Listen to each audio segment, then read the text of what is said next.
Hello, and welcome to this discussion on the poem Animals. The poem has been written by Walt Whitman, one of the most famous names in American writers writing in English. First of all, the basic ideas given in this poem. The main idea that the poet tries to give in this poem is that human life includes many negative tendencies like greed, unnecessary importance to religion, hypocrisy, discrimination, and greed for material possessions.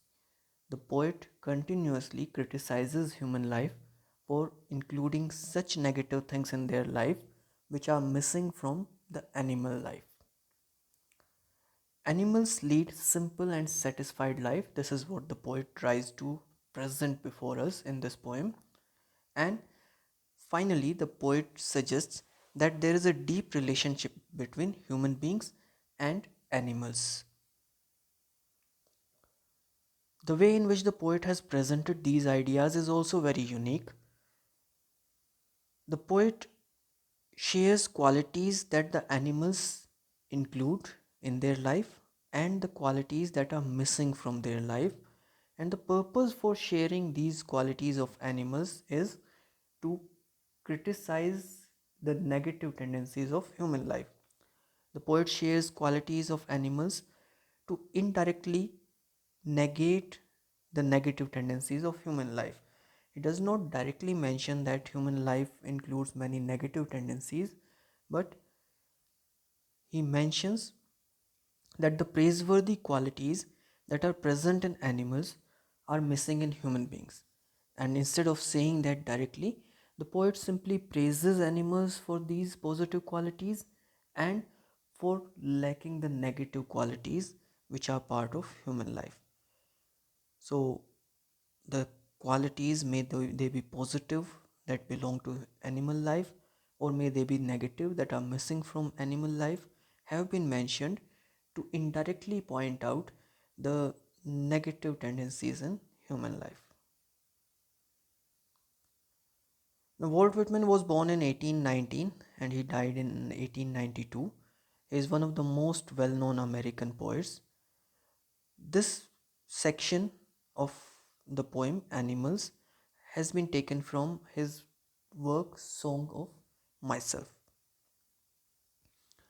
In this poem, Whitman clearly suggests that he is a nature poet. A poet is called nature poet when the poet writes about natural elements, praises nature, and tries to show deep relationship between human beings and nature.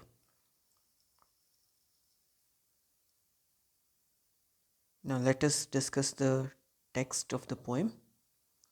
I think I could turn and live with animals. They are so placid and self contained. The poet says that he would be more comfortable living with animals because the animals are very calm, they are self contained, they are always satisfied with whatever they have. I stand and look at them long and long. The poet appreciates the animals a lot. That is why he stands there and he looks at them. That means he enjoys watching animal life. This line very clearly shows him as a nature poet. They do not sweat and whine about their condition. They never complain about their condition. They never try very hard, desperately to change their conditions. They are satisfied with whatever the conditions they have to live in. They do not lie awake in the dark and weep for their sins. The animals do not commit sins. That is why they do not have to feel guilty for their sins and they can sleep peacefully. So, as I mentioned earlier, that the poet mentions positive qualities of animal life to indirectly point towards the negative aspects of human life. So, when the poet says that the animals are placid, they are self contained, they are satisfied with their conditions always, he is indirectly saying that human beings are not satisfied with their conditions ever, they are never leading a calm life. When he says that the animals do not sweat to change their condition, they do not whine about their condition, they do not complain about their condition, the poet is actually saying that Human beings always complain about their conditions and they are desperate to change their conditions. They are obsessed about changing their condition. When the poet says that animals do not commit sins, he is actually saying that human beings commit sins. And then they feel guilty for the sins and they could not sleep peacefully because of having committed sins. So, to sum up the points once again, living with animals would be more appropriate than living with human beings because animals are better than human beings. Their life is much more appreciable. Animals are always calm and satisfied with themselves. The poet appreciates their calmness a lot. That is why he looks at them for long in appreciation. Now, looking at them for long, appreciating them, identifying their positive qualities, being able to tell that their life is different than human life, all this shows that he is a keen observer of nature. He observes nature very carefully, and that is why we can very easily, very clearly say that he is a nature lover. The animals do not complain about any situation. Whatever situation they have to live in, different animals have to face different troubles in their lives, but they do not complain about them and they are happy in whatever situation they are. They never desperately try to change their situation. Human beings, on the other hand, they always try to change their situations. They are hypocrites. They repent for their sins later on, but still do not hesitate in committing sin. So that is why animals are better because they do not have to repent since they do not commit any sins. They do not make me sick discussing their duty to God.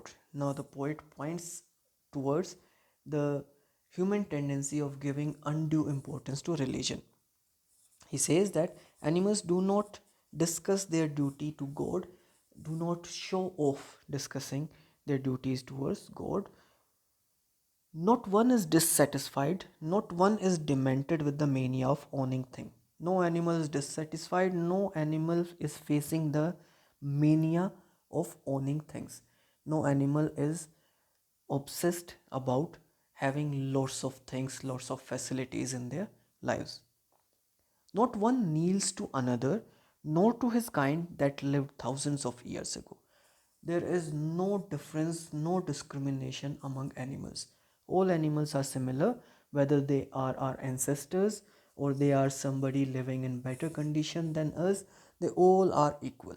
So animals do not kneel before anybody. They do not consider someone to be superior to them.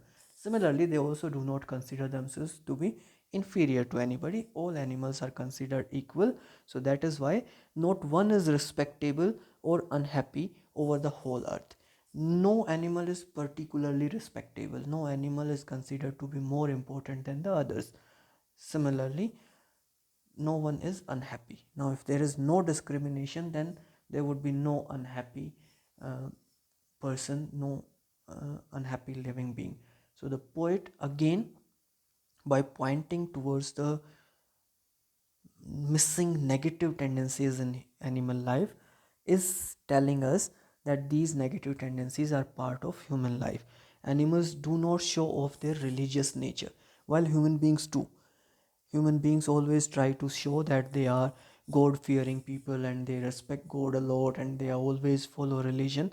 Animals have no obligation to show such things.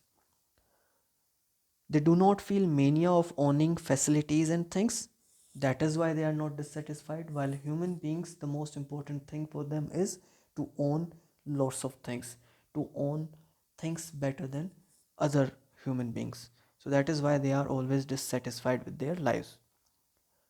They do not show any sort of discrimination. The animals do not show superiority or inferiority complex, while in case of human beings, the human beings always find one way or the other of discriminating against others. Sometimes they discriminate against others on the basis of race, sometimes on the basis of financial conditions, sometimes on the basis of caste, sometimes on the basis of religion and things like that. But animals are all similar. They do not consider themselves to be superior or inferior to anybody else. So that is why everyone is equally respectable for them. And if everyone is equally respectable, definitely they all are very happy. So they show their relations to me and I accept them. So the poet says that is why, because of these qualities that are present in their life, the positive qualities and these negative qualities which are missing from their life, that is why I find a relationship with them. I feel that I am more like them than the other human beings. That is why I accept them. So the poet accepts them as their as belonging to his own class. They bring me tokens of myself. They evince them plainly in their possession.